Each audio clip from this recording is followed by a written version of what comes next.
সহসা কাটছে না গ্যাস সংকট, দিশেহারা পরিবহন খাত, রাস্তায় চরম ভোগান্তি। প্রতিমন্ত্রীর দুঃখ প্রকাশ, আগামী সপ্তাহ থেকে পরিস্থিতি উন্নতির আশা। চট্টগ্রামের আনোয়ারায় চীনা অর্থনৈতিক শিল্পাঞ্চলের নির্মাণ কাজ উদ্বোধন, $100 কোটি বিনিয়োগের সম্ভাবনা দেখছে সরকার।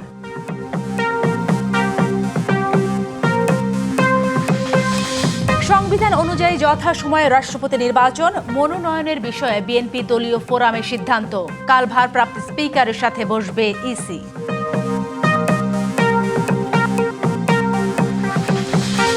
হেফাজতে ইসলামকে নির্মূল করতে পরিকল্পিতভাবে শাপলা চত্বরে হত্যা, শেখ হাসিনা সহ 41 আসামির বিরুদ্ধে অভিযোগ আমলে নিল ট্রাইব্যুনাল।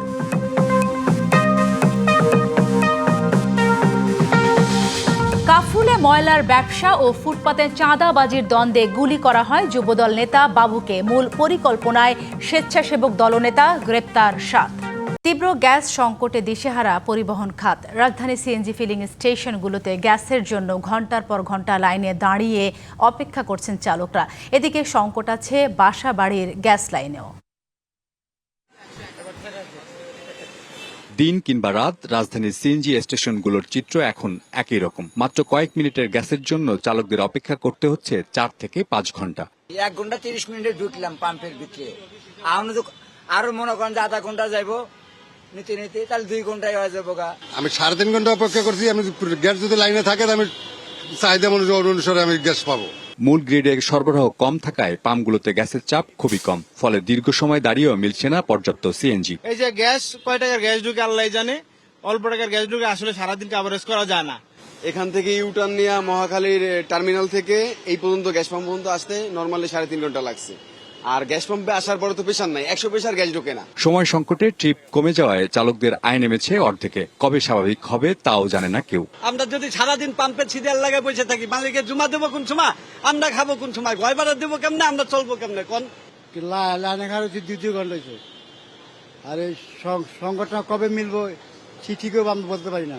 অন্যদিকে সরবরাহ না থাকায় বিক্রি বন্ধ রেখে আর্থিক লোকসানের মুখে পড়েছেন ফিলিং স্টেশন মালিকরাও। সবকিছুর মেশিনারিজ হতে শুরু করে মেশিনারিজের মেইনটেনেন্স কস্ট, তারপরে হলো বিগত এই 7-8 বছরে প্রায় 19-20% বেড়েছে বিদ্যুতের খরচ, কিন্তু আমাদের কমিশন কোনো বাড়ে না, যার কারণে এই শিল্পটা ধ্বংসের পথে।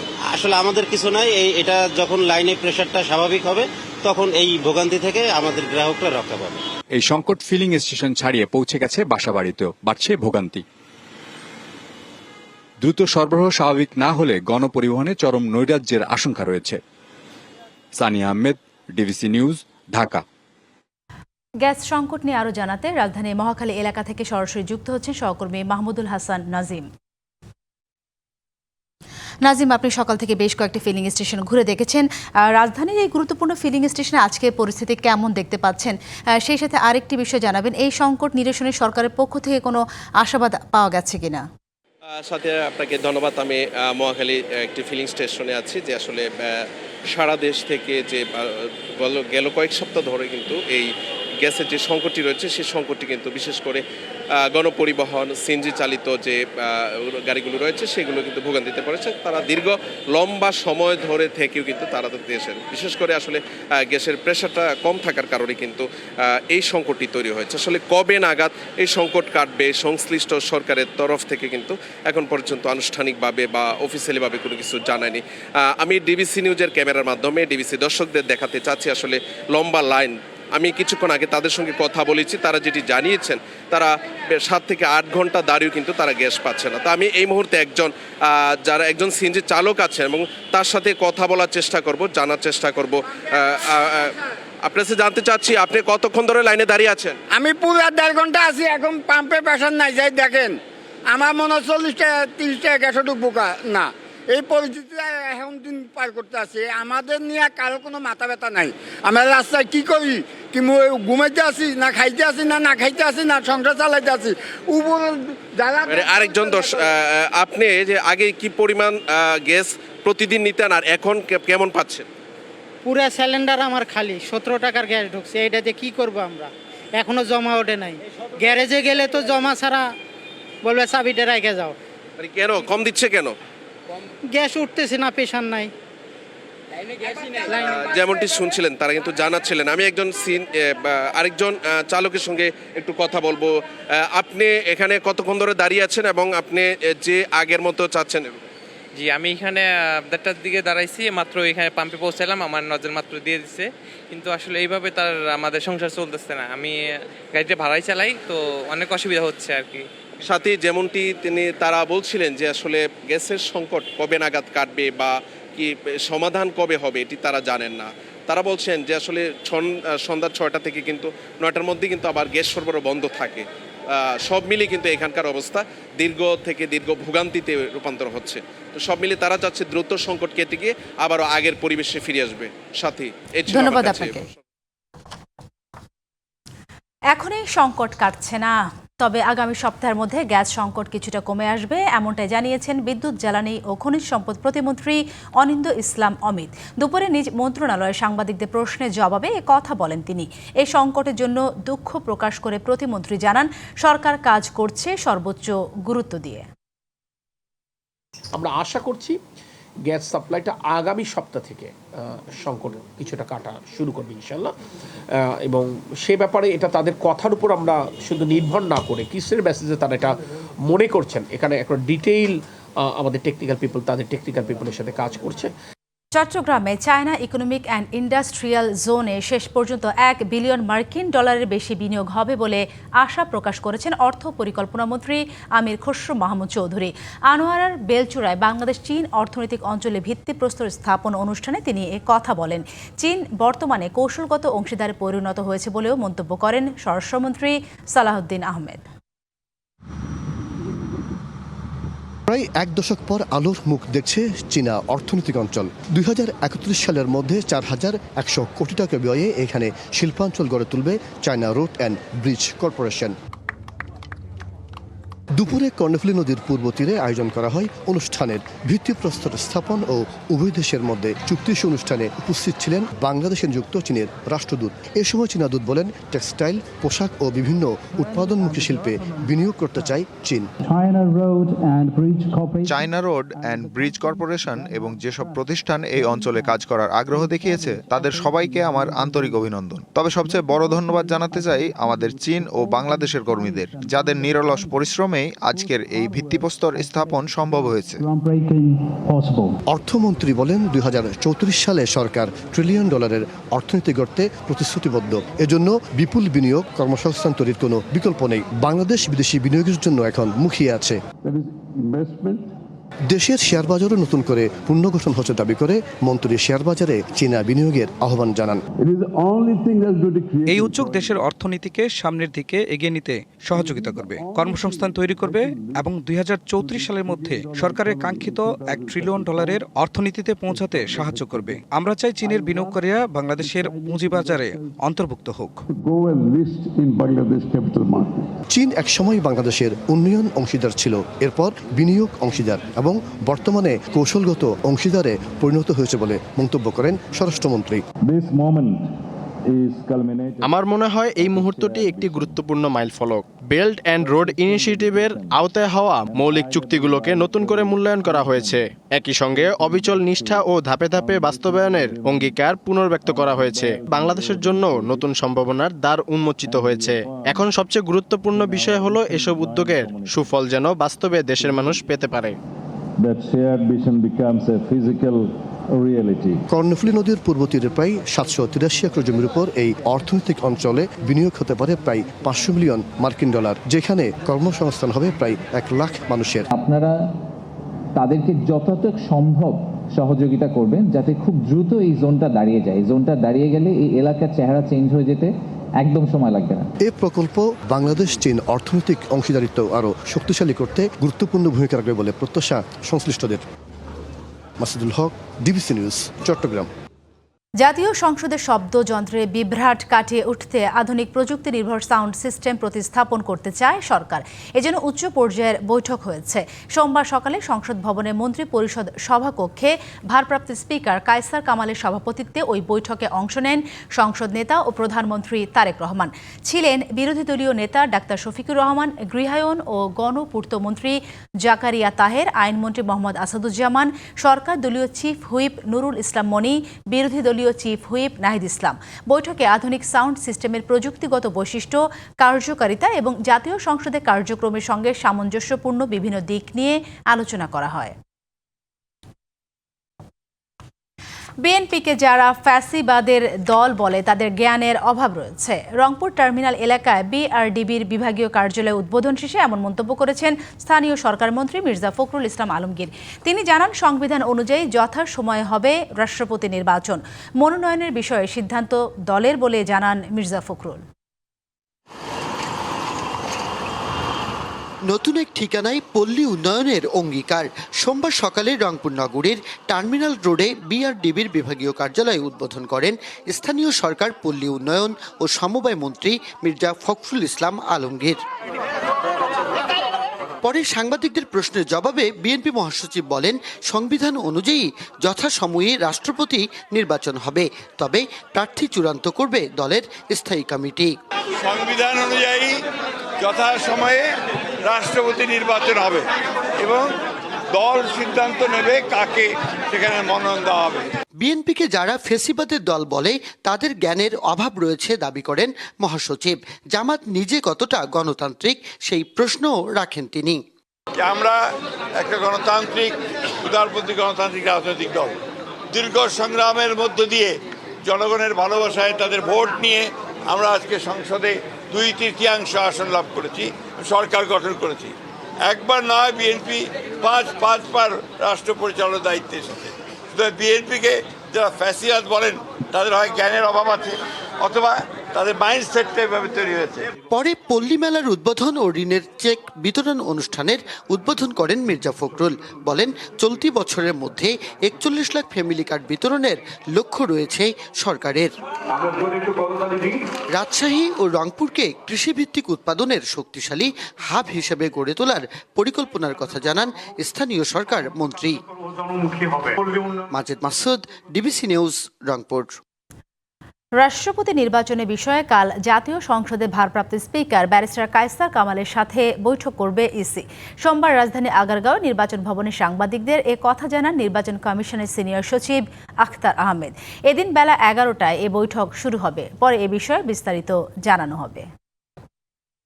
আগামীকাল সকাল 11টার সময় নির্বাচন কমিশন মহামান্য রাষ্ট্রপতির নির্বাচনের বিষয়ে আলোচনা করার জন্য মাননীয় স্পিকার মহোদয়ের সাথে সাক্ষাৎ করবেন। শাপলা চত্বর হত্যাকাণ্ডের ঘটনায় মানবতা বিরোধী অপরাধ মামলায় শেখ হাসিনা, মহিউদ্দিন খান আলমগীর, আজিজ আহমেদ, শহীদুল হক ও বেনজির আহমেদ সহ 41 জনের বিরুদ্ধে অভিযোগ আমলে নিয়েছে ট্রাইব্যুনাল। পলাতকদের বিরুদ্ধে জারি করা হয়েছে গ্রেপ্তারি পরোয়ানা। চিফ প্রসিকিউটরের দাবি, হেফাজতে ইসলামকে নির্মূল করতে পরিকল্পিতভাবে এই হত্যাকাণ্ড চালায় তৎকালীন আওয়ামী লীগ সরকার। 2013 সালের 5ই মে ঢাকার শাপলা চত্বরে মহাসমাবেশ ডাকে হেফাজতে ইসলাম। এ মহাসমাবেশ ঘিরে আইনশৃঙ্খলা বাহিনীর যৌথ অভিযানে মতিঝিল এলাকায় সহিংসতার ঘটনায় এখন পর্যন্ত ঢাকায় 32 জন সহ সারা দেশে মোট নিহত 58 জনের পরিচয় শনাক্ত করেছে প্রসিকিউশন। এ হামলায় আনুষ্ঠানিক অভিযোগ দাখিল করা হয় সোমবার। এই হত্যাকাণ্ড মানবতাবিরোধী অপরাধের আওতায় এনে ক্ষমতাচ্যুত প্রধানমন্ত্রী শেখ হাসিনা, তৎকালীন স্বরাষ্ট্রমন্ত্রী ডক্টর মহিউদ্দিন খান আলমগীর, প্রতিমন্ত্রী শামসুল হক টুকু, তথ্যমন্ত্রী হাসানুল হক ইনু, সাবেক সেনাপ্রধান আজিজ আহমেদ, সাবেক আইজিপি শহীদুল হক ও বেনজির আহমেদ সহ 41 জনের বিরুদ্ধে অভিযোগ আমলে নেয় ট্রাইব্যুনাল। এই যে জেনোসাইড, এইটি বাংলাদেশের ইতিহাসে এরকম বর্বরোচিত আক্রমণ এটি এর আগে কখনো ঘটেছে বলে আমার জানা নেই। কিছু ব্লগার অ্যাক্টিভিস্ট, কিছু লেফটিস্ট, যাদেরকে আমরা নাস্তিক বলে সম্বোধন করতে পারি, এই জাতীয় কিছু মানুষ দ্বারা প্রভাবিত হয়ে হেফাজতে ইসলামের মতো একটি সংগঠনকে নির্মূল করার জন্য সরকার অত্যন্ত পরিকল্পিতভাবে এই নারকীয় আক্রমণ এবং হত্যাযজ্ঞ সংগঠিত করে। চিফ প্রসিকিউটরের দাবি, এই গণহত্যায় রাজনৈতিক দল হিসেবে আওয়ামী লীগ জড়িত। মানবতা বিরোধী অপরাধের সুনির্দিষ্ট 2টি অভিযোগ আনা হয়েছে আসামিদের বিরুদ্ধে। শাপলা চত্বরে 5 তারিখে মধ্যরাতে যে নারকীয় ঘটনা ঘটল, সেখানে 32 জন শহীদ হয়েছে। পরের দিন যেটা নারায়ণগঞ্জের সিদ্ধিরগঞ্জে, সেখানে আরও 20 জন মানুষকে একত্রে শহীদ করা হলো। আওয়ামী লীগ সংগঠন হিসেবে এর মধ্যে দায় আসবে কিনা আমরা ইনভেস্টিগেশন করছি। ইতিমধ্যে শাপলা চত্বরের এই জেনোসাইডটাকে মানে রাজনৈতিক সংগঠন হিসেবে, অপরাধ হিসেবেও কিন্তু আমরা অন্তর্ভুক্ত করি, আমরা ইনভেস্টিগেশন করছি। এই মামলায় আসামি করা হয়েছে সাংবাদিক মোজাম্মেল বাবু ও ফারজানা রূপাকেও। নাজমুল হুদা, ডিবিসি নিউজ, ঢাকা। ময়লার ব্যবসা ও ফুটপাতের চাঁদাবাজির দ্বন্দ্বে গুলি করা হয় রাজধানীর কাফরুলের যুবদল নেতা হাফিজুল ইসলাম বাবুকে। এই ঘটনায় বাবুর কিছু না হলেও মারা যান যুবদল কর্মী ইউসুফ। মূল পরিকল্পনায় ছিলেন আরেক স্বেচ্ছাসেবক দলনেতা হাফিজুর রহমান ওরফে সিএনজি হাফিজ। এই ঘটনায় মোট 7 জনকে গ্রেপ্তার করেছে পুলিশ। গেল 24শে জুলাইয়ের ঘটনা। রাত 11:30টার দিকে কাফরুল থানা যুবদলের সদস্য সচিব হাফিজুল ইসলাম বাবুকে লক্ষ্য করে গুলি করা হয়। এলোপাতারি গুলিতে ইউসুফ সহ সবজি বিক্রেতা নালাম সর্দার ও পথচারী মনির হোসেন গুলিতে গুরুতর আহত হন। চিকিৎসাধীন অবস্থায় মারা যান মোহাম্মদ ইউসুফ। পরে শুটার চঞ্চল মোল্লাকে গ্রেপ্তার করে আইনশৃঙ্খলা বাহিনী। হত্যাকাণ্ডে জড়িত আরও 4 জনকে গ্রেপ্তার করে ডিবিও কাফরুল থানা পুলিশ। এ নিয়ে ডিএমপি মিডিয়া সেন্টারে আনুষ্ঠানিক সংবাদ সম্মেলনে গোয়েন্দা পুলিশ জানায়, শুটারদের মাগুরা থেকে ভাড়া করে আনা হয়। আর এর মাস্টার মাইন্ড কাফরুল থানা স্বেচ্ছাসেবক দলের যুগ্ম আহ্বায়ক হাফিজুর রহমান হাফিজ ওরফে সিএনজি হাফিজ। ময়লা দখল, কিছু জমি জমা দখল, ফুটবল দখল, এগুলো নিয়ে বিরোধ আমরা প্রাথমিকভাবে যেটা জেনেছি। এবং যে হাফিজের কথা বললেন, যে সিএনজি হাফিজ, এটার সঙ্গে জড়িত আমাদের যে 7 জন ধরা আছে, 7 জনই এটা স্বীকার করেছে যে তাদেরকে কে কোথা থেকে ভাড়া করেছে। ডিএমপির গোয়েন্দা প্রধান বলছেন 25 লাখ টাকায় হত্যার চুক্তি হয়। এর আগেও বাবুকে হত্যার চেষ্টা করা হয়েছিল। যে ঘটনা ঘটেছে এবং যাকে টার্গেট করা হয়েছিল, 2 জনের রাজনৈতিক পরিচয় আছে। আমি কিন্তু তাদের রাজনৈতিক পরিচয় তুলে ধরেছি। আমি সেই জন্য বলতেছি যে রাজনৈতিক ছত্রছায়ায় কেউ সন্ত্রাসী কর্মকাণ্ড করবে, এটা আমরা বরদাস্ত করব না। হত্যায় জড়িত মূল পরিকল্পনাকারী সিএনজি বাবুকে গ্রেপ্তারে চলছে অভিযান। গ্রেপ্তার করব, এটাও আমরা বলেছি। Rakib Hossain, DBC news, Dhaka. দেশে উগ্রবাদ নির্মূলে অনলাইন ও সামাজিক যোগাযোগ মাধ্যমে মনিটরিং করা হচ্ছে বলে জানিয়েছে ঢাকা মহানগর পুলিশের counter terrorism and transnational crime unit সিটিটিসির প্রধান অতিরিক্ত কমিশনার শামসুল হক। তার দাবি, উগ্রবাদ মাথাচাড়া দিচ্ছে না। সোমবার দুপুরে ডিএমপি মিডিয়া সেন্টারে ব্রিফিংয়ে সাম্প্রতিক সময়ে ফাতাহ কমব্যাট সিস্টেম নামে একটি সংগঠনের 7 সদস্যকে গ্রেপ্তার প্রসঙ্গে এসব কথা বলেন তিনি আরও জানান, যারা উগ্রবাদ চর্চা করে এমন তালিকা তৈরি করে ডাটাবেস সংগ্রহের কাজ করছেন গোয়েন্দারা। কথা বলেন সম্প্রতি জাল টাকা বিরুদ্ধে হওয়া অভিযান নিয়েও। রাজধানী কদমতলী থেকে বিপুল পরিমাণ জাল টাকা সহ 2 জনকে গ্রেপ্তারের কথা জানান এই কর্মকর্তা। মতিঝিলে বোমা পাওয়া ঘটনার সাথে উগ্রপন্থীরা জড়িত কিনা থানা পুলিশ তদন্ত করে দেখছে বলেও জানান শামসুল হক। দেশের মধ্যে এরকম আশঙ্কাজনক এরকম আমরা কোনো লক্ষণ দেখছি না। আমাদের যে ডাটাবেস আছে, এই যে মানে এক্সট্রিমিস্ট বা উগ্রবাদী সংক্রান্তে যে ডাটাবেস আমাদের আছে, সেগুলি তো আমরা প্রতিনিয়ত মনিটর করছি সোশ্যাল মিডিয়াতে। পাশাপাশি আমরা ফিজিক্যালিও লোকেশনে আমাদের লোক পাঠাই। আমরা বিভিন্নভাবে আমাদের বিভিন্ন যে কর্মকৌশল, সেভাবে আমরা আমাদের নজরদারি অব্যাহত রেখেছি। এবং এইটার আমাদের পার্টটা বলছি, আর অন্যান্য পার্ট পুলিশের সবাই এটা নিয়ে কাজ করছে। বিভিন্ন সামাজিক যোগাযোগ মাধ্যমে ভুয়া জিন, তান্ত্রিক ও কবিরাজের নামে অলৌকিক সমাধানের প্রলোভন দেখিয়ে প্রতারণা করায় একটি চক্রের 3 সদস্যকে গ্রেপ্তার করেছে পিবিআই। সংস্থাটি বলছে, এসব প্রতারণার শিকার হয়ে গত কয়েক মাসে অন্তত 200 জন দগ্ধ হয়ে জাতীয় বার্ন ও প্লাস্টিক সার্জারি ইনস্টিটিউটে চিকিৎসা নিয়েছেন। পরকীয়া, প্রেমে সফলতা, পরীক্ষায় ভালো ফল কিংবা ব্যবসায় উন্নতির মতো নানা সমস্যা সমাধানের আশ্বাস দিয়ে ফেসবুকে পরিচালনা করা হতো পেজ। অলৌকিক শক্তির দাবি করে সাধারণ মানুষের কাছ থেকে মোটা অঙ্কের অর্থ হাতিয়ে নিত প্রতারক চক্র। চক্রটির 3 সদস্যকে গ্রেপ্তারের পর আয়োজিত সংবাদ সম্মেলনে পিবিআই জানায় তারা মূলত বেদে সম্প্রদায়ের সদস্য। ইউটিউব দেখে রাসায়নিক বিষক্রিয়ায় আগুন তৈরির কৌশল শিখে সেটিকেই জিন বা অলৌকিক শক্তির প্রমাণ হিসেবে উপস্থাপন করত তারা। তারা ইউটিউবে দেখেছেন যে পটাশিয়াম পারম্যাঙ্গানেটের সাথে চিনি বা মিষ্টি বা রসালো চিনি জাতীয় কিছু দিলে এখানে আগুনের উৎপত্তি হয়, এটা তার মাথায় আসে, এই প্রতারণার কৌশল তাদের মাথায় আসে। তারা বেদে সম্প্রদায়ের লোক। এই ধরনের প্রতারণা শুধু বাংলাদেশে না, ভারতেও করে। ভারতের পেমেন্টটা হয় হচ্ছে গুগল পেতে এবং তারপরে এইটা হুন্ডির মাধ্যমে তারা দেশে নিয়ে আসে। পিবিআই বলছে ভারত থেকে তান্ত্রিক পরিচয়ী চক্রের সদস্যরা মানুষের সঙ্গে প্রতারণা করে আসছিল। এখনও এ ধরনের প্রতারক চক্র সক্রিয় রয়েছে। তাদের শনাক্ত ও গ্রেপ্তারে কাজ চলছে। পরকীয়ার সমস্যা, তারপরে হচ্ছে প্রেমের সমস্যা, বাচ্চার না হওয়া, সন্তান না হওয়ার সমস্যা, পরীক্ষার সমস্যা, পরীক্ষায় ভালো রেজাল্টের সমস্যা, এইরকম আমাদের যেসব সমস্যা আমরা সাধারণত ফেস করি সে ধরনের সমস্যাকে তারা উল্লেখ করে আর কি। পিবিআই সাধারণ মানুষকে কবিরাজ, তান্ত্রিক কিংবা জিনের নামে পরিচালিত কোনো পেজ বা অলৌকিক প্রতিকারের প্রলোভনে বিশ্বাস না করার আহ্বান জানিয়েছে। একজন আমরা বের করছি, আরো আছে কিনা সেটা আমরা দেখছি। Rakib Hossain, DBC news, Dhaka. দেশের বাজারে বিক্রি হচ্ছে এমন 34টি টুথপেস্ট পরীক্ষা করে 26টিতে ক্ষতিকর মাইক্রোপ্লাস্টিক পাওয়ার ঘটনার তদন্ত চেয়ে রিট হয়েছে হাইকোর্টে। সুপ্রিম কোর্টে আইনজীবী মোহাম্মদ আবদুল্লাহ আল মামুন এই রিট দায়ের করেন। এতে বিবাদী করা হয়েছে স্বাস্থ্য সচিব, পরিবেশ সচিব, বাণিজ্য সচিব, বিএসটিআই ভোক্তা অধিকার সংরক্ষণ পরিষদকে। রবিবার এনভায়রনমেন্ট অ্যান্ড সোশ্যাল ডেভেলপমেন্ট অর্গানাইজেশনের নতুন এক গবেষণা প্রতিবেদনে বলা হয়, বাংলাদেশে পরীক্ষা করা 34টি টুথপেস্টের মধ্যে 26টিতে মাইক্রোপ্লাস্টিকের উপস্থিতি পাওয়া গেছে। প্রতি 100 গ্রাম টুথপেস্টে এসব ক্ষুদ্র প্লাস্টিক কণার সংখ্যা ছিল 20 থেকে 320 পর্যন্ত। শিশুদের জন্য তৈরি 6টি টুথপেস্টেও 4টিতেও মাইক্রোপ্লাস্টিক শনাক্ত হয়েছে।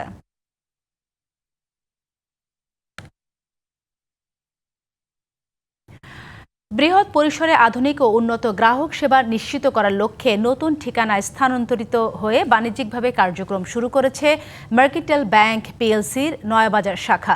রবিবার এক অনুষ্ঠানের মাধ্যমে নতুন ঠিকানায় শাখাটির আনুষ্ঠানিক যাত্রা শুরু হয়।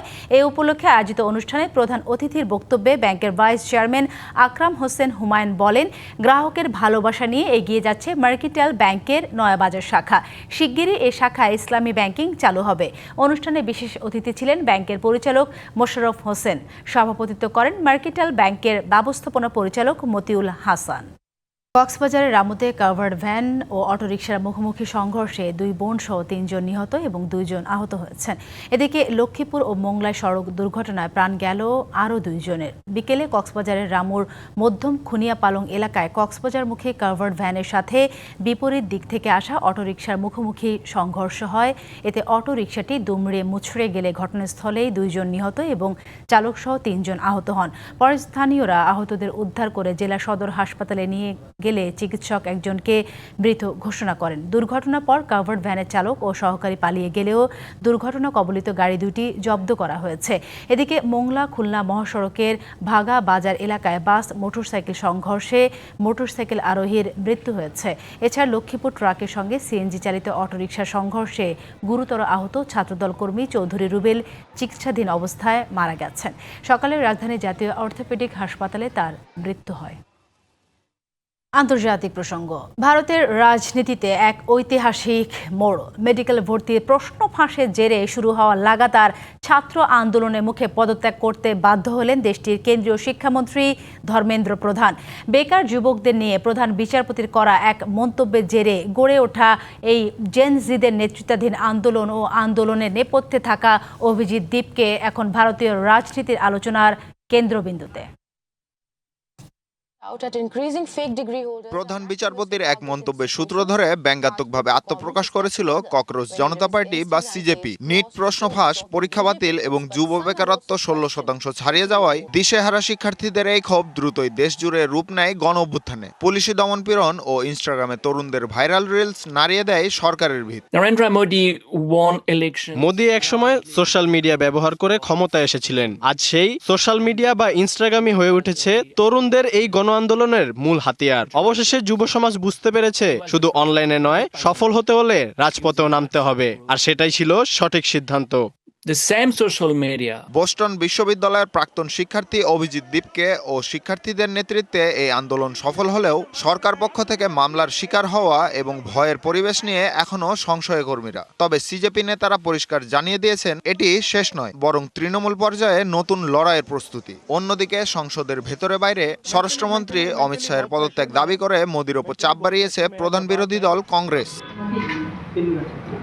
আন্দোলনের নেপথ্যে থাকা অভিজিৎ দীপকের পরিবারে মহারাষ্ট্রে আনন্দের জোয়ার বইলেও তার সিভিল ইঞ্জিনিয়ার বাবা স্পষ্ট জানিয়েছেন তাদের পরিবারে কেউ কখনো রাজনীতির ধারে কাছে যাননি। অভিজিৎ ভবিষ্যতে রাজনীতিতে পা রাখছেন না। এদিকে দিল্লি ও মুম্বাইয়ের প্রতিবাদী তরুণরা বলছেন এই জয় প্রমাণ করেছে যে বর্তমান প্রজন্ম আর নীরব দর্শক নয়। তরুণদের নতুন স্লোগান ধর্মেন্দ্র প্রধান তো কেবল শুরু, পরের পালা মোদির। বিশ্লেষকদের মতে প্রথাগত রাজনীতির বাইরে ভারতের তরুণ প্রজন্মের এই রাজনৈতিক সচেতনতা আগামী দিনে দেশটির মূলধারা বদলে দিতে পারে। এই যুবশক্তির ঝাঁঝালো উপস্থিতি মোদি সরকারকে যে বড় চাপে ফেলল তা বলাই বাহুল্য। সামিউল ইসলাম, ডিবিসি নিউজ ডেস্ক। ডিবিসি সংবাদ এই ছিল এখনকার মতো। ডিবিসি নিউজের সংবাদগুলো পড়তে ভিজিট করুন dbcnews.tv আর ভিজিট করুন ডিবিসির ফেসবুক পেজ এবং ইউটিউব চ্যানেল। ডিবিসির সঙ্গে থাকুন।